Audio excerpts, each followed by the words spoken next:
Ministerio de Alabanza. Gracias por este nuevo domingo en que podemos estar juntos. Miren, se van los niños y se vacía la iglesia. Miren esto. Es una maravilla. Recordemos que tenemos clases para los niños desde los 3 años en adelante. 3 años, ¿verdad?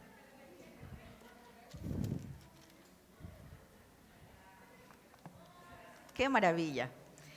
En esta mañana vamos a ir a la palabra del Señor. Es siempre uno de los momentos claves en nuestras reuniones, el que nosotros podamos ir a la palabra, porque solo en la palabra del Señor nosotros encontramos vida eterna. Si no tiene Biblia, están anfitriones compartiendo el texto. Y antes de iniciar con la predicación, yo quiero orar al Señor, que oremos juntos para que el Señor nos hable, pero todavía antes me voy a permitir, antes unas cositas así que yo me permito, así.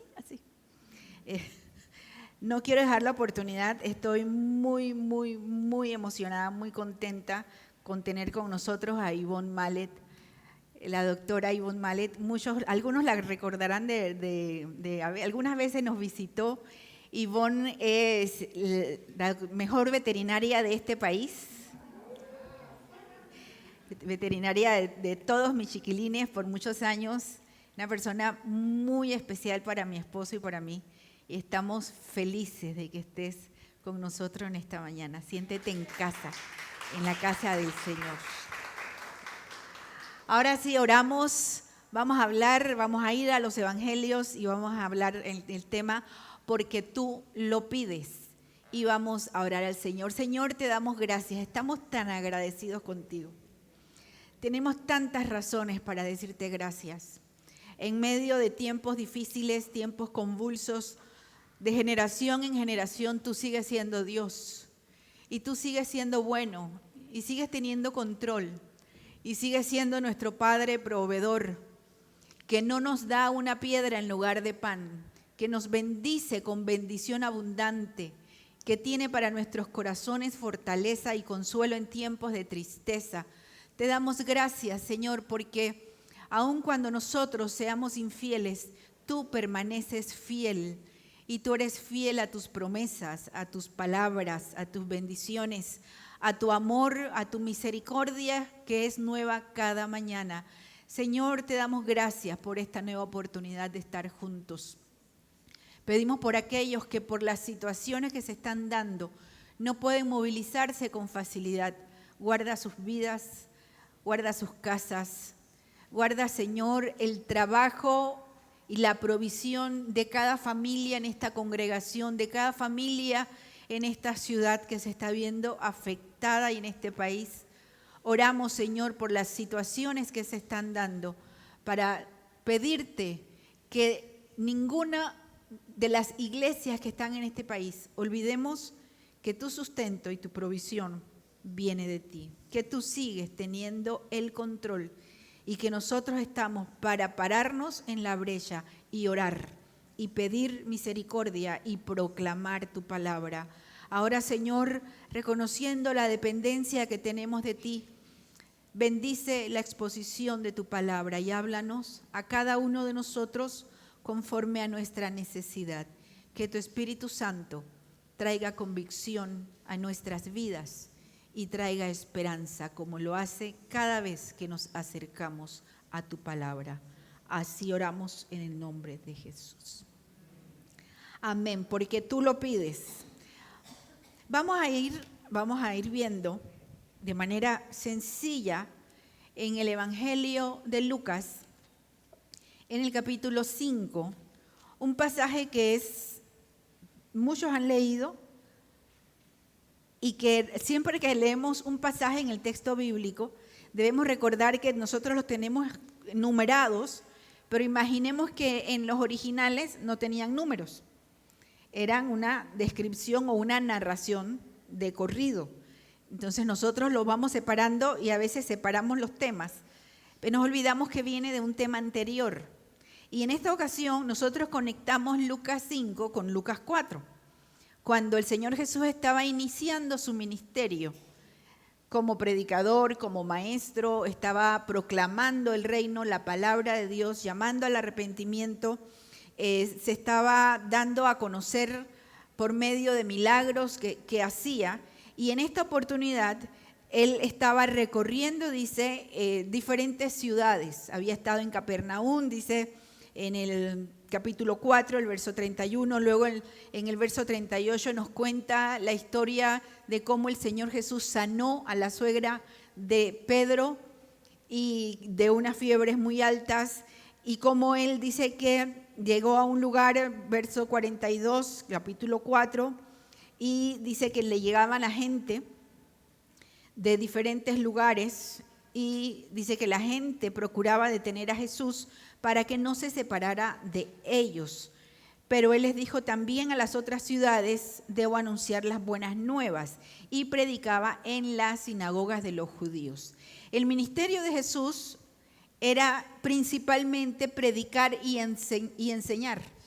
Predicar la palabra y enseñar, y dice que sanaba.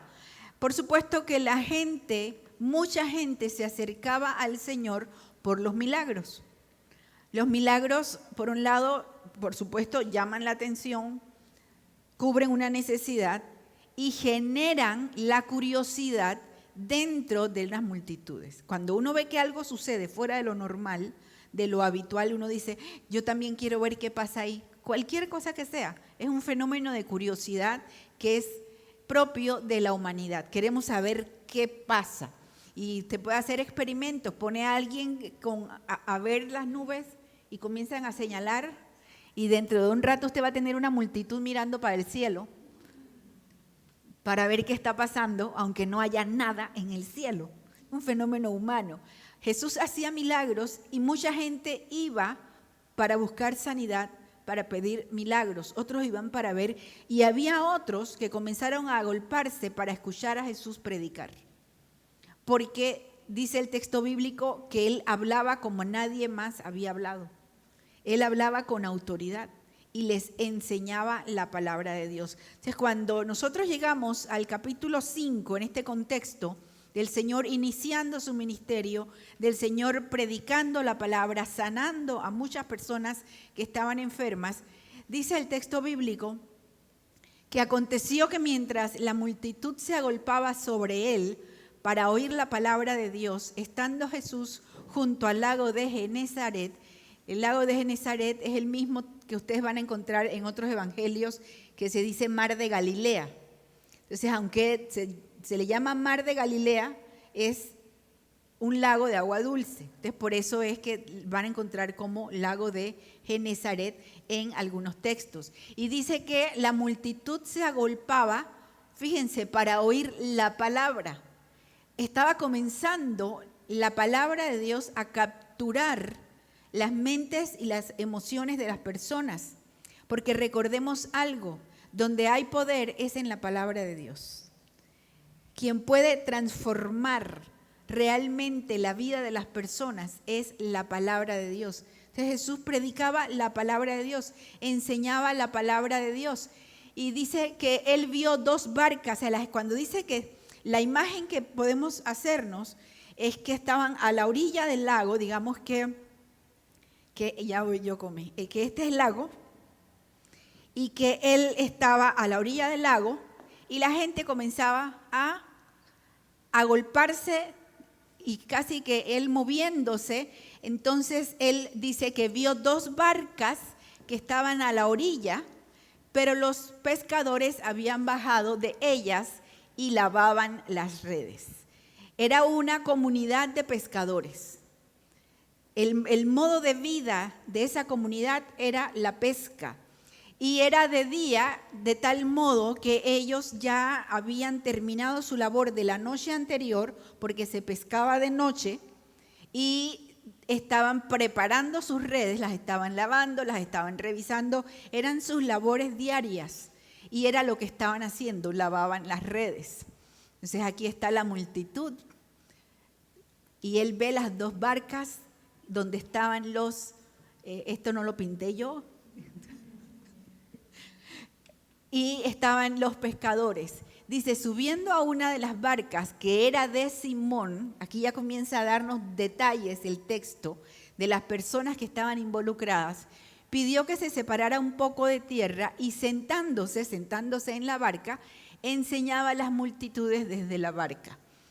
Es interesante que el Señor se sentó en la barca. Aquí otros detalles, ¿no? Para nuestra información. En las sinagogas, cuando se leía el texto, se leía la palabra, se leía de pie.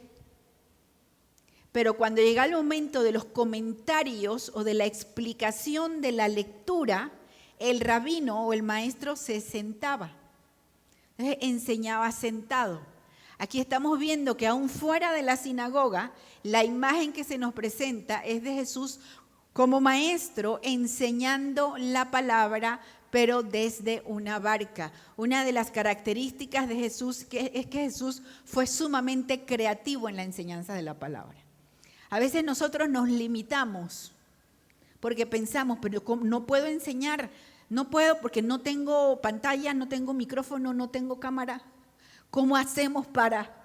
No se puede porque no hay aire acondicionado, no se puede porque la gente no tiene libro, no se puede porque a veces nosotros vamos encerrando en un cuadrito, en nuestro contexto, en nuestra costumbre, y hay una frasecita que de repente uno escucha por años, es que aquí siempre se ha hecho así, o es que aquí nunca se ha hecho así.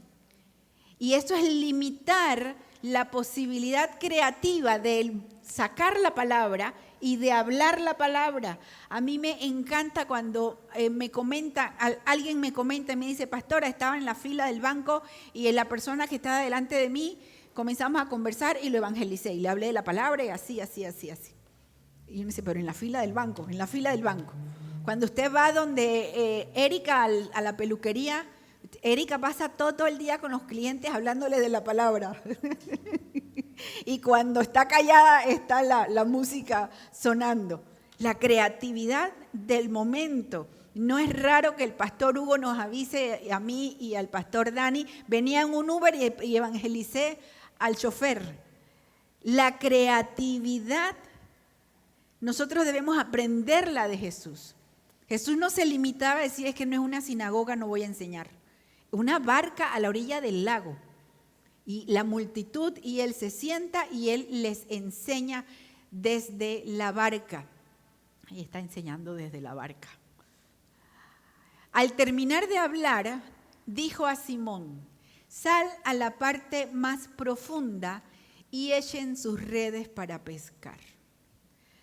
Aquí comenzamos nosotros a ver que hay un cambio en el acontecimiento.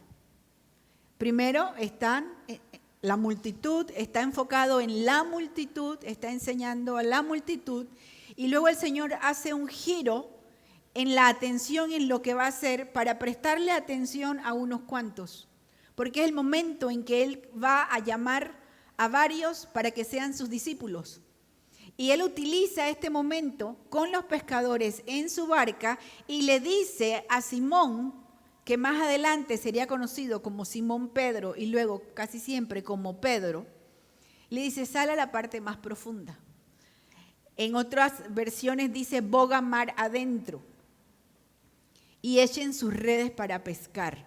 Cuando nosotros leemos eso, debemos darnos cuenta de que para los pescadores esta era una petición ilógica. No tenía ningún sentido. A veces lo que limita en nuestras vidas el mover de Dios y el actuar de Dios es que nosotros estamos esperando que Dios actúe conforme a la lógica nuestra y que nosotros pensamos que hay un orden lógico en el cual hay que seguir para que las cosas sucedan. Uno tiene que decir, primero va esto, luego va esto, y luego va esto, y esto no se puede hacer si no se da de esta manera. Era una petición ilógica para los pescadores. Ahora, ¿por qué era una petición ilógica?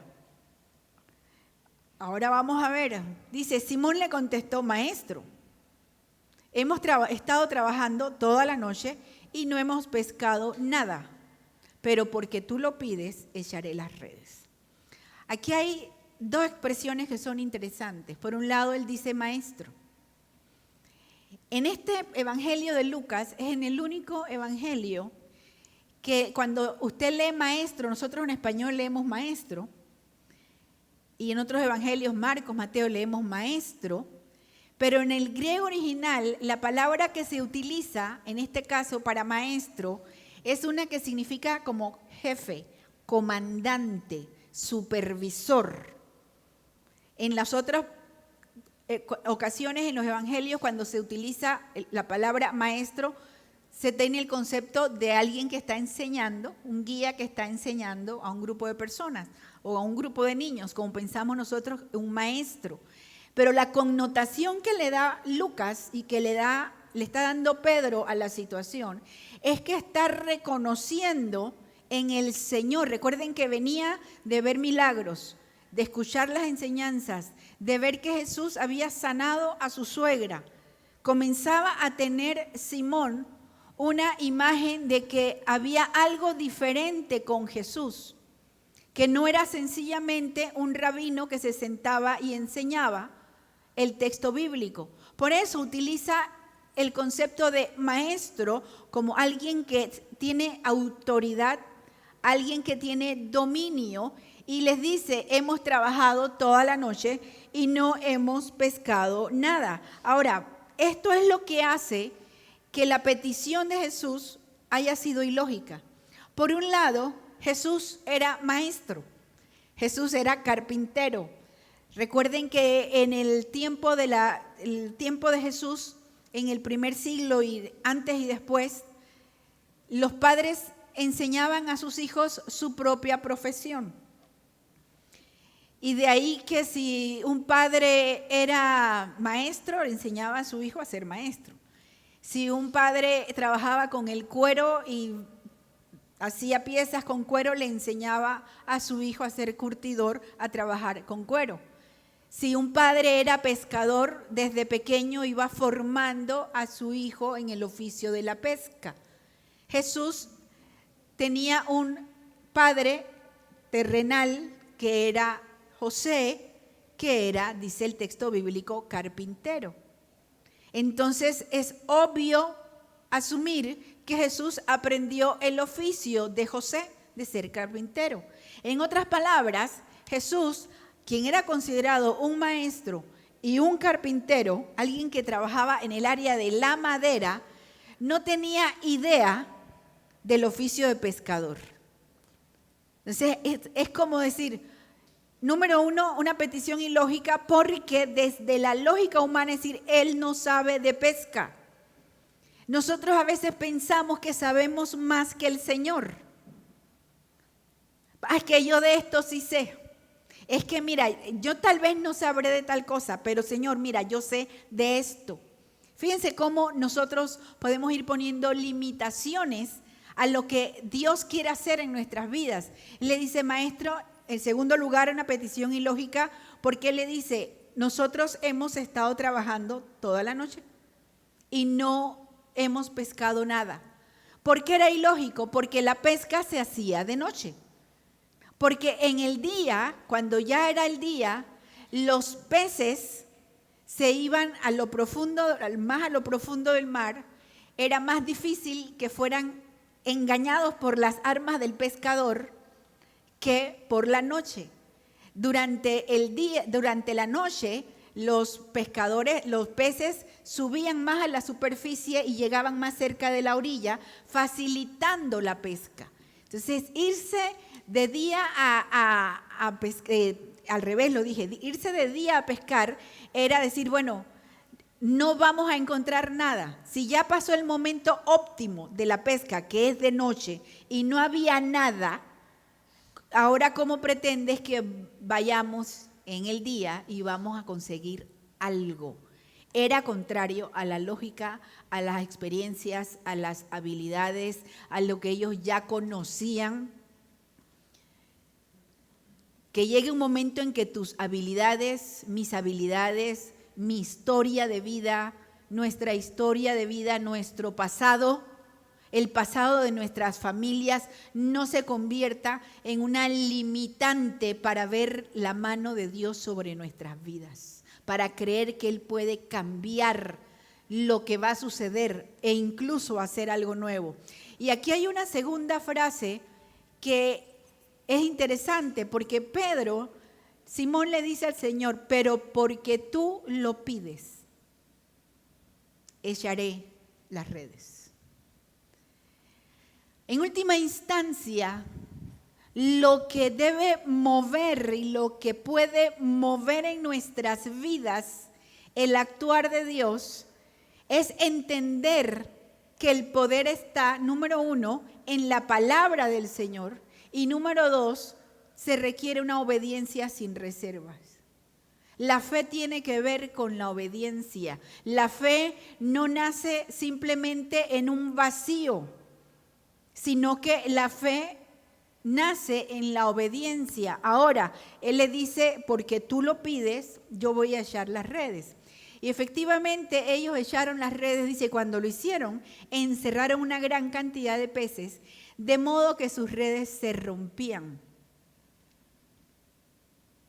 Entonces hicieron señas a sus compañeros que estaban en la otra barca para que vinieran a ayudarlos. Y vinieron y llenaron ambas barcas de tal manera que se hundían las dos barcas. Al ver esto, Simón Pedro cayó a los pies de Jesús diciendo, apártate de mí, Señor, pues soy hombre pecador. Fíjense que primero le había llamado maestro. Luego que ocurre este milagro, esta pesca milagrosa, él le dice, Señor, utilizando la misma palabra que utilizaban en el Antiguo Testamento para referirse a Dios. Señor, comienza a haber un cambio aún mayor en la percepción de Pedro. Más adelante Pedro reconoce por revelación del Padre que Jesús era el Mesías. Fíjense cómo la revelación iba apareciendo en la vida de Pedro a medida que él iba conociendo a Jesús, a medida que iba viendo la mano de Dios moverse. No te detengas en tu caminar con Dios y en tu conocer a Dios, porque la revelación de Dios para tu vida puede ser gradual. Puede ser que tú hoy comiences a creer y verlo, sí, Jesús es un buen maestro, me gusta cómo habla Jesús y hasta ahí llegamos. No llegues hasta ahí, sigue caminando con el Señor y Él va a llegar el momento en que te muestre que Él no solamente es un buen maestro, sino que Él es Señor y Dios. Él le dice, apártate de mí, Señor, pues soy hombre pecador. Porque el asombro se había apoderado de él y de todos sus compañeros por la gran pesca que habían hecho. Y lo mismo le sucedió también a Jacobo y a Juan, hijos de Zebedeo, que eran socios de Simón. Y Jesús dijo a Simón, no temas. Fíjense que en el original, el no temas se puede leer como no sigas teniendo miedo, como un continuo. No como no tengas miedo en el futuro, sino que no permitas que el miedo que tienes ahorita continúe creciendo. Nosotros muchas veces tenemos un miedo no solamente pensando que me va a dar miedo algo que suceda, me va a dar ansiedad. Hay personas que piensan que me va a dar miedo si pasa esto en el país.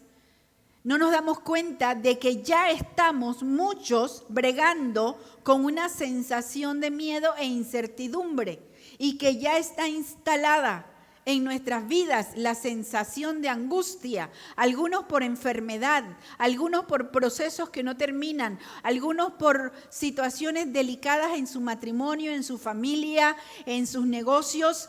Y uno dice, no, yo estoy tranquilo, yo estoy confiando en el Señor. Pero si el Señor nos viera ahorita, tal vez nos diría, no sigas teniendo miedo.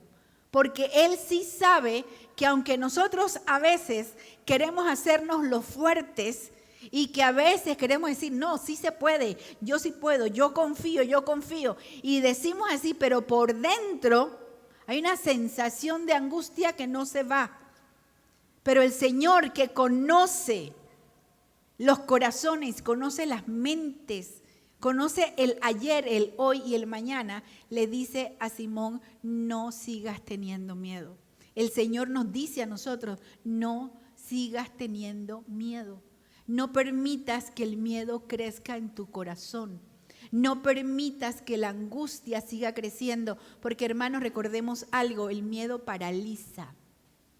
El miedo nos engaña. El miedo nos hace sentir que no hay remedio, que no hay esperanza, que no hay nada que hacer. El miedo nos lleva a ser desconfiados hasta de nuestra sombra.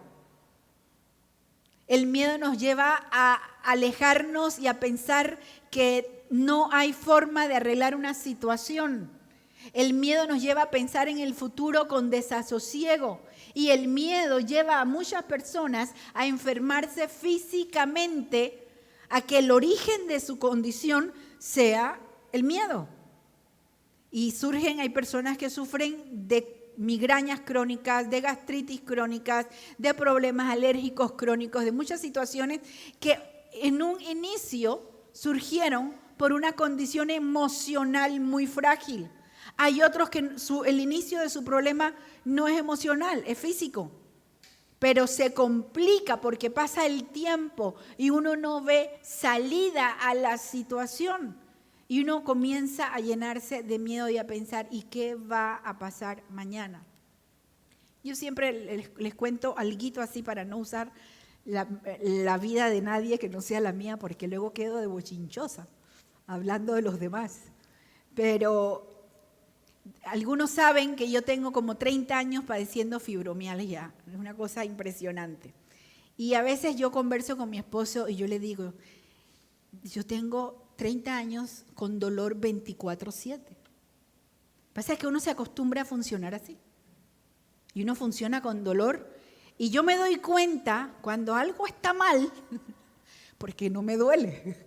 Y digo, espérate, hay algo que no está bien. Es porque por alguna razón, por algún momento, se ha minorado el dolor. Pero uno se acostumbra a vivir con el dolor. Y a veces le digo a mi esposo, pero llegará el momento en que yo pueda decir, o cómo será mañana si esto empeora, ¿qué voy a hacer? ¿Qué va a pasar con la iglesia si esto empeora, si yo estoy así? Si el dolor. Si el Señor estuviera frente a mí, me diría, no sigas teniendo miedo. Si el Señor me puede sanar como a la suegra de Pedro, sí, totalmente lo puede hacer. Pero ¿y si no lo hace? ¿Qué hacer? ¿Viviremos con miedo? ¿Viviremos con angustia? ¿Viviremos desconfiando del Señor? ¿Viviremos creyendo que Él nos ha quitado su amor y que no tiene misericordia? ¿Pensaremos que Él ya se olvidó del propósito y de las promesas? Diría el apóstol Pablo, de ninguna manera, porque Dios sigue siendo fiel, porque la voluntad de Dios sigue siendo buena, agradable y perfecta, porque Él sigue teniendo el control de todas las cosas y porque en sus manos están nuestros tiempos. Y lo que a nosotros nos parece ilógico, delante del Señor tiene todo propósito y Él aún se puede glorificar en tu vida y en mi vida. Le dice, no temas, no sigas teniendo miedo. ¿Cuántos aquí honestamente pueden hacer así para que no les vea la mano? ¿Cuántos honestamente están preocupados por lo que está pasando en el país y les da miedo el futuro del país? ¿Cuántos están preocupados por sus trabajos?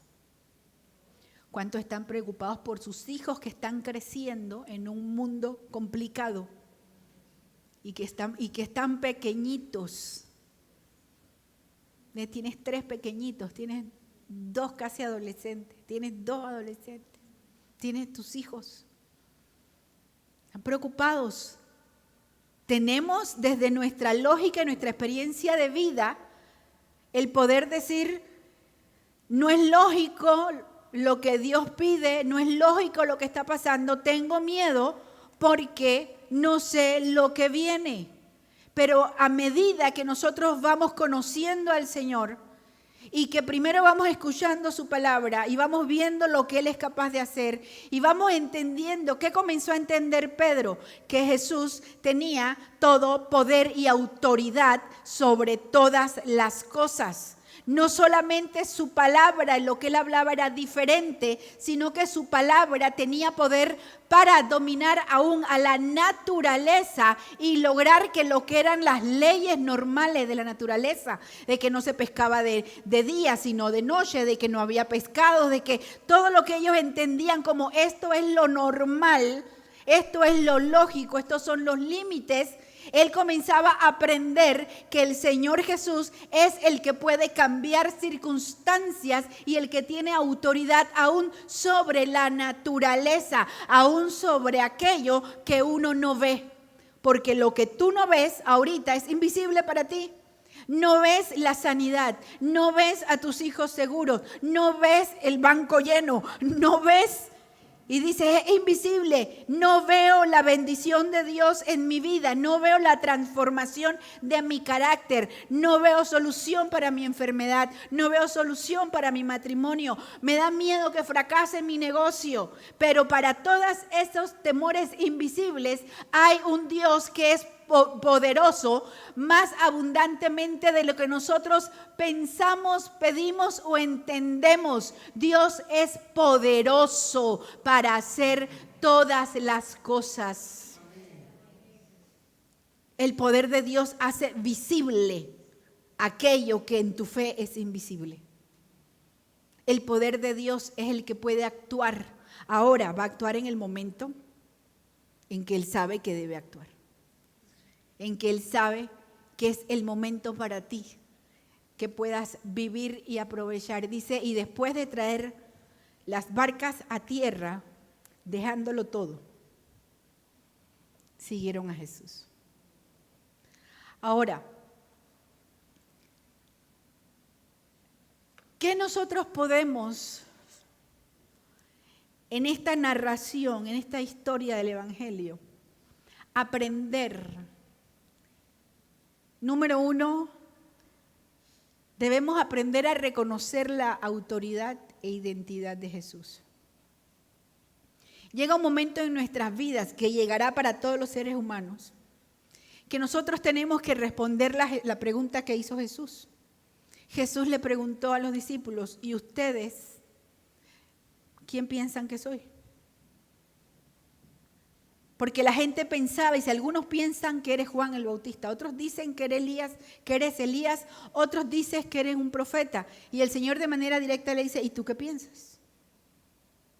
¿Quién tú crees? Nuestra relación con Jesús, nuestra relación con Dios, lo hemos dicho muchas veces, no es por herencia, no es por ósmosis, no es por relación cercana con alguien que tenga una relación con Jesús. En otras palabras, uno puede heredar rituales religiosos porque los aprende en su casa. Y por eso la gente desde que nace en X cultura, cualquier cultura, cuando le preguntas por su religión te dicen tal cosa. Depende del país de donde sea. Y tú le preguntas, ¿por qué? Bueno, porque en mi familia, por decir algo, ¿qué religión? Somos budistas. ¿Por qué? Porque toda mi familia, toda la vida, en mi casa, en todo, somos budistas. Somos tal cosa, porque uno aprende y hasta de alguna manera, así como hereda patrones de comportamiento o aprende patrones de comportamiento, uno aprende una religión, aprende una religiosidad y aprende a tener una cosmovisión de Dios, de cómo piensa uno quién es Dios. Pero la relación con Dios por medio de Jesús no se hereda ni se contagia. No es por ósmosis. Yo no puedo tener una relación con Jesús pegándome a la relación que tenga mi esposo con Jesús. La relación con Dios es personal. En otras palabras, cada uno en casa tendrá que responder a Dios acerca de la autoridad y la identidad de Jesús. Y si uno reconoce que Jesús es Dios, ¿qué vamos a hacer? Segundo lugar, para caminar con el Señor y vivir la vida con Cristo, es importante la obediencia sin reservas. Fíjense que Pedro entendía lo ilógico de la petición de Jesús, de la directriz que el Señor estaba dando, pero le dice, pero porque tú lo dices, voy a echar las redes. Porque tú lo dices. Aprendamos una de las verdades bíblicas más importantes, y les quiero invitar para que la puedan buscar conmigo. Yo espero encontrarla porque ya ustedes saben. En Primera de Juan, el capítulo 4, Primera de Juan está al final casi del Nuevo Testamento. No dejen nunca el bosquejo fuera, los textos fuera del bosquejo. Vamos a buscar en el capítulo 4. Dice, lo más seguro es que Joana Paula lo encuentre antes que yo. Esta es la victoria que vence al mundo. ¿La encontraste, Joana Paola o Pastor Hugo? O los que usan. ¿Encontraron? ¿Qué texto es? Primera de Juan. No, yo pensé que lo habías encontrado. Esta es la victoria que vence al mundo. Capítulo 5, ¿qué verso? Aquí el primero está, aquí lo tengo en subtítulo, que cambié de Biblia. Dice el texto, Primera de Juan, el capítulo 5, dice, todo aquel que cree que Jesús es el Cristo es nacido de Dios. Todo aquel que ama al Padre, ama al que ha nacido de Él. En esto sabemos que amamos a los hijos de Dios, cuando amamos a Dios y guardamos sus mandamientos, porque este es el amor de Dios, que guardemos sus mandamientos. Y sus mandamientos no son difíciles, porque todo lo que es nacido de Dios vence al mundo, y esta es la victoria que ha vencido al mundo, nuestra fe. ¿Dónde está la victoria? La victoria está en la fe. ¿Qué es la fe? Creerle a Dios, obedecerle a Dios sin reservas. Y es complicado, yo entiendo, no es tan fácil. Nosotros queremos obedecer, pero cuando vemos el camino, cuando vemos las señales, cuando sabemos a qué hora, cuando sabemos cuál va a ser el resultado, decimos, sí, Señor, yo te voy a obedecer, porque ya sabemos lo que va a pasar. Pero obedecer sin reservas es aun cuando la dirección de Dios no nos parezca lógica, aun cuando la dirección de Dios para nosotros no tenga sentido, y aun cuando nosotros de forma natural lo haríamos diferente. Porque uno dice, no, es que yo tengo mi manera de hacer las cosas. El otro día tenía mi esposo un gran antojo de comer arroz con pollo.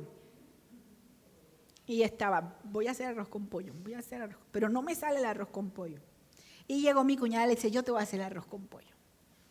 Y se ponen los dos, según ellos, a hacer arroz con pollo. Mi cuñada tiene su receta de hacer y su forma de hacer el arroz con pollo. Y ella va haciendo, y él aparecía de vez en cuando, no, pero y esto no se hace, no sé cómo. Pero y esto no se pone primero el no sé qué. Pero el arroz con pollo que yo he visto que se hace, no sé qué. Y el arroz, resulta que ella quedó haciendo el arroz con pollo y él se comió el arroz con pollo. Nosotros tenemos nuestra idea de cómo las cosas deben hacerse, de cómo deben suceder, y a veces esperamos que Dios entienda que hay maneras de hacer las cosas. Y Dios nos dice por aquí y nosotros decimos, no, Señor, un poquito más adelante. O sea, ¿cuántas personas me han dicho, sí, yo voy a buscar a Dios, pero cuando esté listo, más adelante, cuando yo pueda, cuando ya haya vivido? Y no hemos entendido que la vida es Cristo. Todavía no lo hemos entendido. Tercero, reconocer la condición propia. Dice que Pedro, cuando se enfrentó a quién era Jesús, dice que cayó de rodillas y le dijo, apártate, o sea, yo no puedo estar cerca de ti porque soy una persona pecadora. Y esa es una de las expresiones que no se utilizan y que no gusta utilizar y que no gusta que se prediquen, pero la palabra de Dios una y otra vez habla de que el ser humano es pecador. Todos hemos pecado y estamos destituidos de la gloria de Dios, porque pecar es fallar el blanco que ha puesto Dios. Pecar es fallar el estándar de Dios, no el estándar nuestro. Y según el estándar nuestro, nosotros todos somos buena gente. Todos somos lo máximo. Yo hablo mal de ti, yo no puedo hablar, pero yo soy buena gente. No creas lo contrario. Todos somos buena gente. Me río de los que se caen, pero soy buena gente. Pero cómo me da risa ver los videos de la gente que se cae, pero soy buena gente.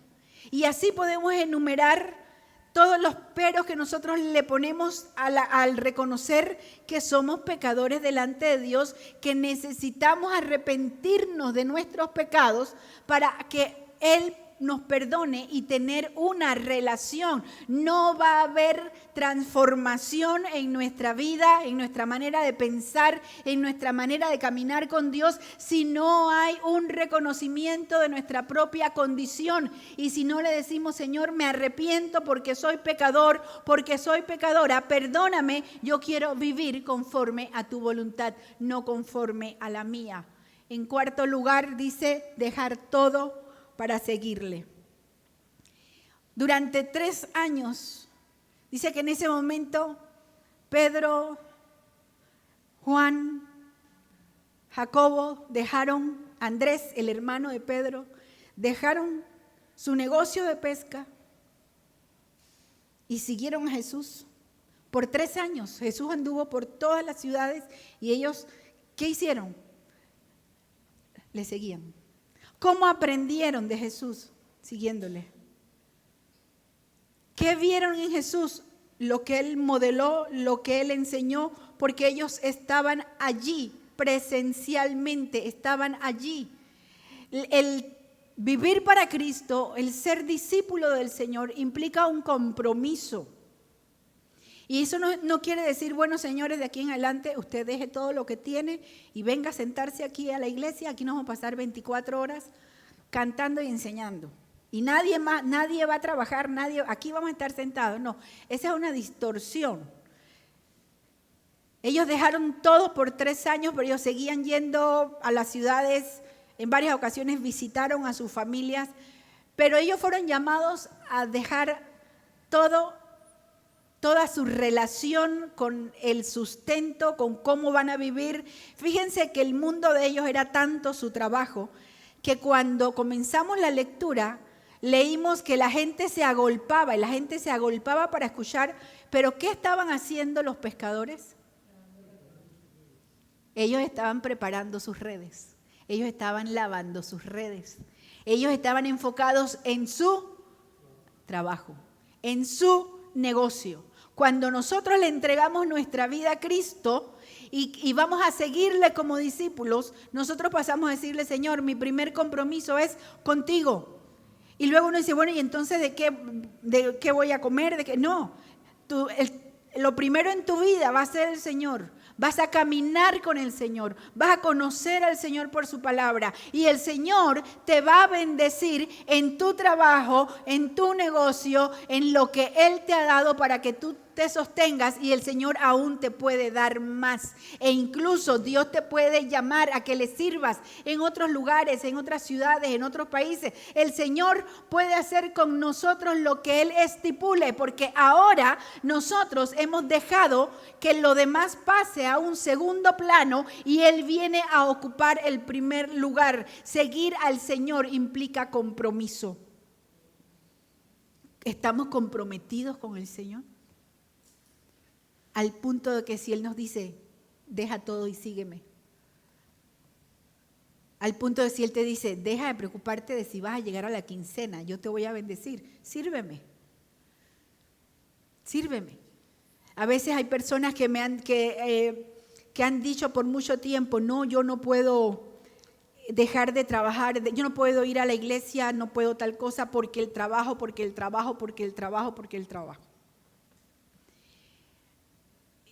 Y uno recuerda cuando la palabra de Dios dice en Malaquías, un poco en el contexto, dice, pruébame. Jesús dijo, busca primeramente el reino de Dios y todas las cosas le serán añadidas. Pero nos cuesta salirnos de nuestra estructura y pensar que es que hay un horario para pescar.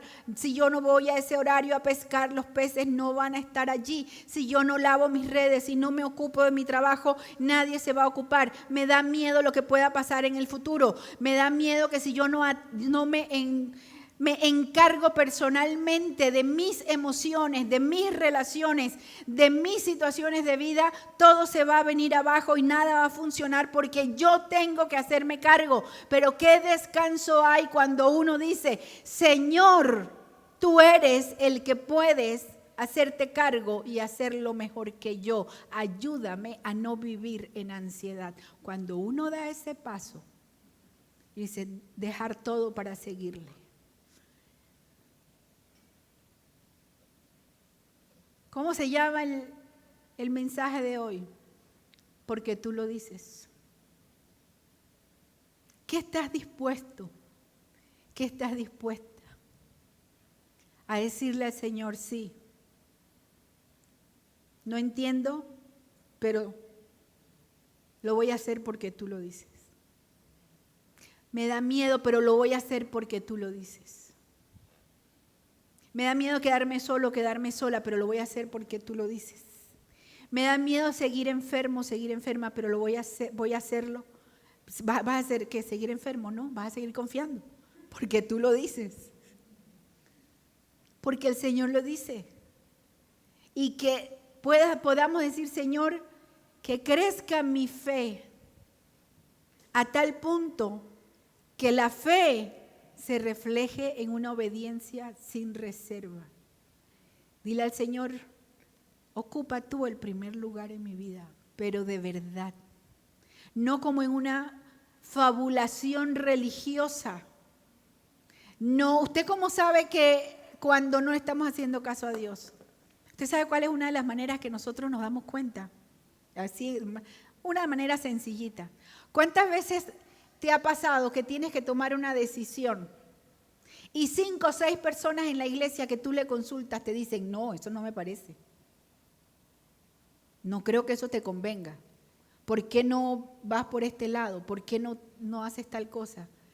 Y usted insiste en decir, no, es que yo creo que, sí te escucho, pero yo creo, y termina haciendo exactamente lo que usted quiere. Y después dice, es que Dios no me dijo nada, pero es que te mandó a este, te mandó al otro, te habló la predicación, te dijo aquel, te dijo, no te metas por ahí, no hagas esto, no tal cosa, no es esa persona, ten cuidado de esta persona. Y uno insiste en hacer lo que uno quiere, entonces luego uno dice, Dios, ¿dónde estás? ¿Por qué tú no me has bendecido? Porque no ha habido obediencia sin reserva. Poder decirle, Señor, no lo entiendo, pero porque tú lo dices, lo voy a hacer. Señor, me da miedo, pero porque tú lo dices, voy a dejar de tener miedo. Y voy a comenzar a caminar contigo. Y si ya tú sigues al Señor, si tú eres un discípulo de Cristo, siempre es momento de revisarnos y preguntarnos, ¿estoy siendo un discípulo realmente de Cristo? ¿Estoy dejando todo para seguirle? ¿Es Él el centro de mi vida? ¿El que le da sentido a mi existir?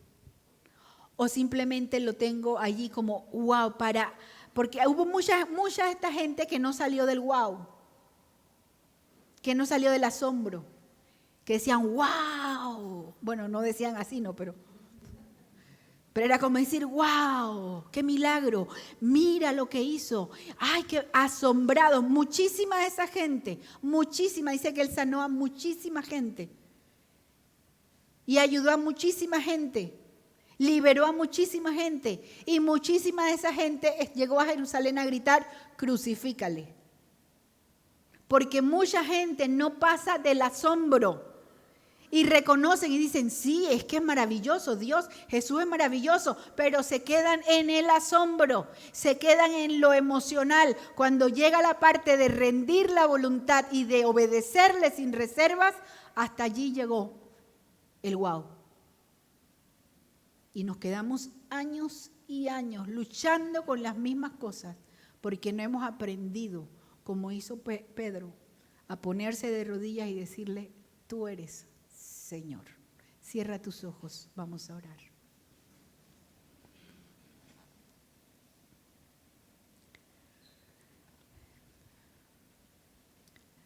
Yo quiero invitarte a que ores allí donde estás, a que reflexiones, a que medites en la palabra que has escuchado. Y si hay algo de la palabra que has escuchado que te está dando vueltas en la cabeza, en el corazón, el Espíritu Santo está hablándote en áreas de tu vida y de mi vida que necesitan ser tocadas y cambiadas. No sé, puede ser que necesitas dejar de tener temor. Puede ser que necesitas aprender a obedecer, aun cuando la directriz te parezca ilógica. Puede ser que simplemente no tienes una relación personal con Cristo porque lo que tienes o has tenido es o religión o tu propia idea, o has preferido caminar sin Dios. Pero llegará un momento en que tendrás que responder la pregunta. Y el llamado del Señor, el Señor lo hace con amor. Porque de tal manera amó Dios al mundo que envió a su Hijo unigénito para que muera por el mundo, para que todo aquel que en Él cree no se pierda, sino que tenga vida eterna. Estás atrapado en el temor por el futuro, la incertidumbre que te genera tu condición, tu enfermedad. ¿Qué hay en tu corazón en esta mañana? ¿Hay temor por tus hijos, por tu economía? ¿Estás muy ocupado, ocupada lavando tus redes? ¿Piensas que lo más importante son tus redes, tus negocios, tus posesiones, tu familia, tu trabajo, tu diversión? Enumera. ¿Tienes temor de emprender algo y que no te funcione y que no vas a lograr? ¿Tienes sentido de incompetencia? De que no puedes. En esta mañana la palabra de Dios es para todos nosotros. Porque todo lo podemos en Cristo. Porque Él nos hace un llamado a todos a abogar mar adentro. A ir a la dirección que Él nos indica. Porque aunque parezca que no hay nada allá donde nos está indicando, allá el Señor va a proveer. Allá Él va a multiplicar. Allá Él te va a dar lo que tú estás necesitando. Pero necesitas permitir. Necesitas que se rompa tu voluntad. Y poder decirle, Señor, que se haga tu voluntad y no la mía. Te entrego mi voluntad. Yo quiero preguntar en esta casi mediodía. ¿Habrá alguna persona que diga, yo le entrego mi vida a Cristo? Aquí o en las redes que nos están mirando. Yo quiero entregarle mi vida a Cristo porque entiendo que es que no tengo una relación personal con Él. La tiene mi familia, la tienen mis amigos, o tengo una religiosidad, pero no tengo una relación personal con el Señor. Si tú quieres entregarle hoy tu vida a Cristo, pedirle perdón por tus pecados, levanta tu mano. Vamos a orar por ti y contigo. Dios te bendiga ahí atrás. Dios te bendiga. Dios te bendiga. Pastor Guillermo puede acercarse a las dos hermanas que están ahí atrás levantando sus manos para que pueda orar por ellas. Otra pregunta. ¿Habrá alguna? Acá hay otra persona. Pastor Hugo, se acercarse allá con el hermano. Sí. Una pregunta más. ¿Quieres decirle, Señor, hoy rindo mi voluntad porque la verdad es que he tenido miedo? La verdad es que he querido hacer las cosas a mi manera. Si quieres orar así, decirle, Señor, me rindo. Voy a dejar mis redes y te voy a seguir. Levanta tu mano y vamos a orar. Oh Señor, oramos delante de ti. Si quieres ponerte de pie, ponte de pie. Las personas que le están entregando su vida a Cristo en esta mañana, persona que está con usted, el pastor Guillermo, el pastor Hugo, les va a dirigir en una oración para que puedan entregar su vida al Señor. Y el resto de la congregación, aquel que quiere hacer esta oración de rendición, de decirle: Señor, me rindo, no voy a pelear con mis fuerzas, no quiero hacerlo a mi manera, no quiero vivir con miedo, quiero dejar las redes, quiero seguirte, quiero atreverme, quiero reconocerte no solo como maestro, sino como Señor en todas las áreas de mi vida. Hoy levanto mis manos, Señor, para decirte: me rindo, Señor, porque necesito encontrar en ti a mi Señor, a mi Salvador todos los días. Perdóname mi desobediencia, perdóname mi desconfianza, mi incredulidad. Perdóname, Señor, mi obstinación de hacer las cosas a mi manera y en mi tiempo. Y enséñame a caminar contigo. Enséñame a seguirte. Enséñame a no vivir con temor, a confiar en tu dirección para todas las áreas de mi vida. Bendice a mi familia, Señor. Dile: bendice a mi familia, bendice a mis hijos, bendice mi salud. Dame sabiduría en el trabajo. Abre las puertas en lo económico. Abre las puertas en mi empresa, en mi negocio, independientemente de cómo esté la situación en el país. Señor, abre las ventanas de los cielos y bendice a tu pueblo con provisión abundante. Señor, que seamos generosos con lo que ya tenemos, que podamos compartir con otros que necesitan, aquellos que necesitan tu palabra, aquellos que necesitan una oración, aquellos que necesitan una palabra de fortaleza, de esperanza, aquellos que necesitan un plato de comida, una ofrenda de amor. Señor, que seamos generosos, que demos de gracia lo que de gracia hemos recibido. Señor, ayúdanos a entenderlo y a vivir para ti, Señor Jesús. Mi mejor